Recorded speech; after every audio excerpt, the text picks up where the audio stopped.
Welcome to Shiloh Network News with Dr. Scott Stripling. Hi, I'm Scott Stripling with Shiloh Network News. I'm sitting here with a group of TBS students and professors on top of the great Bronze Age wall that was constructed about 3,700 years ago. Tel Shiloh is one of the leading sites in Israel, and we're super excited to be able to be working here. We have participants from 11 different universities that are part of our consortium with the Associates for Biblical Research. But the Bible Seminary, or TBS, is out front as one of our leading sponsors.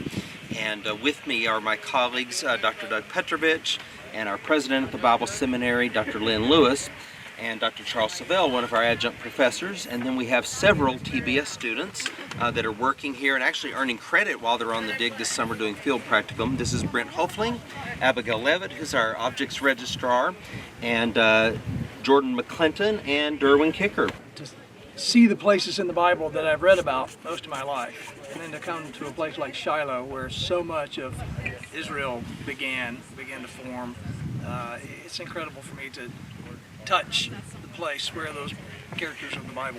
As an archaeology student at the Bible Seminary, it's really neat to learn the things in the books, but actually come here and get your hands dirty and actually pull the Bible out of the dirt. It's pretty incredible. It's an incredible experience. The Bible land, the Holy Land, is a real place. It's not just a fiction in a book. It's not just a mystery. It's actually real. And one of the things that I try to keep in mind as I'm digging in the dirt and as I'm working in the square is what is it that the Israelites actually looked at and they saw, especially when we're looking at this wall that was here before they came. So you know that they were looking at and they saw this wall, and so that's something that I keep in mind when I'm digging here. It's not just getting my hands dirty. It's a sacred place. Charles, you're a professor, Old Testament professor. What would you say the benefits would be for a school bringing students? I mean, why go to all this trouble? Well, if you're going to teach Bible or study the Bible, you can't do any better than actually getting into the lands of the Bible and the background. So I see it here, benefit for me is to actually have my hands on the history, hands on the material, and also to be able to utilize the published materials and that sort of thing. Make sense of them, because I know what they're talking about now. Abigail, you're our objects registrar. Tell us about 2 or 3 or 4 of the really cool objects we've had this year.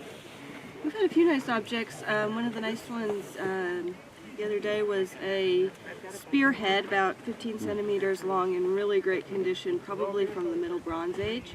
Also yesterday we had a couple of boule, which are the clay seals on letters, which are stamped with a seal, so those are really exciting. Dr. Petrovich, one of those really caught your eye. Yeah, one of them caught my eye because there is ancient Hebrew writing on it. It's either Paleo-Hebrew or Proto-Consonantal Hebrew, and most likely looking at what we think are the first 2 letters.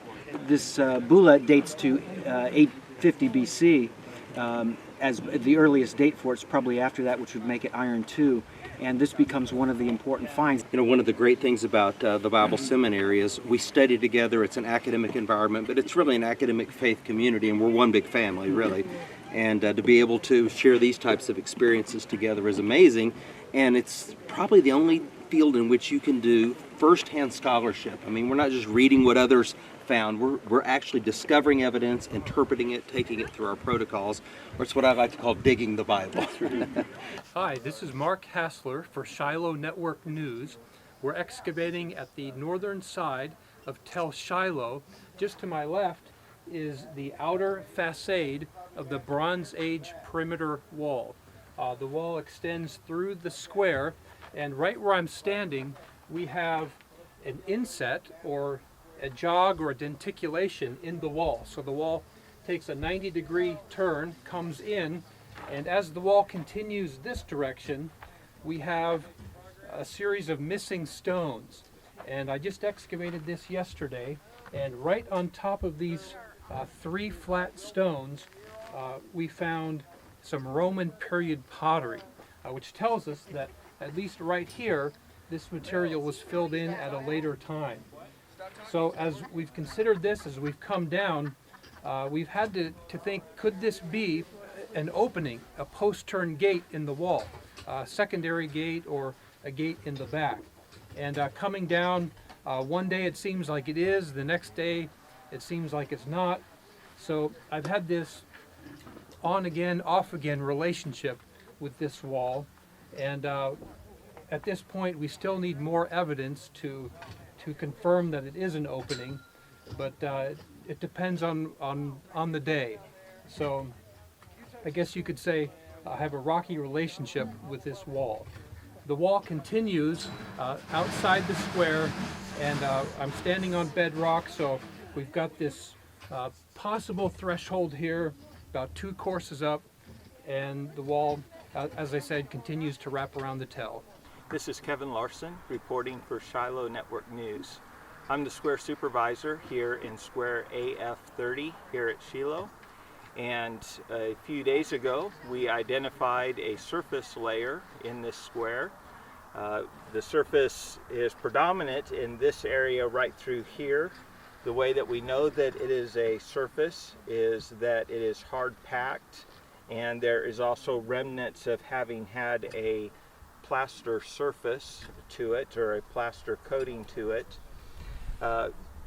What this indicates for us then is that when we go underneath of this locus, and a locus is our fancy term for location, when we go underneath this locus, we consider it sealed, and because the floor goes up against the walls, goes up against some of our stones that have been placed here, and so what's underneath of it is going to be very clean for us. It hasn't been disturbed.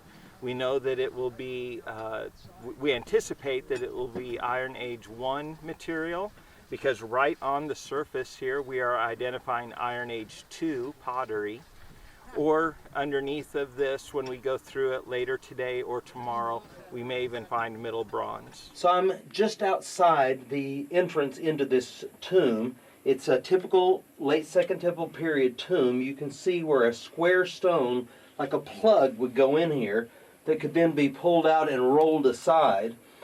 This tomb is unexcavated, and one of the things that we're interested in as we study Shiloh in the ancient periods is how did they understand God, how did they understand life, and how did they understand death and the transition between those worlds. So when we find these tombs, these are really important to us.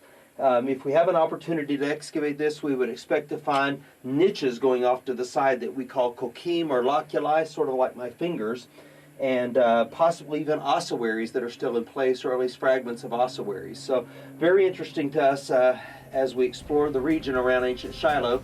This is Scott Stripling with Shiloh Network News.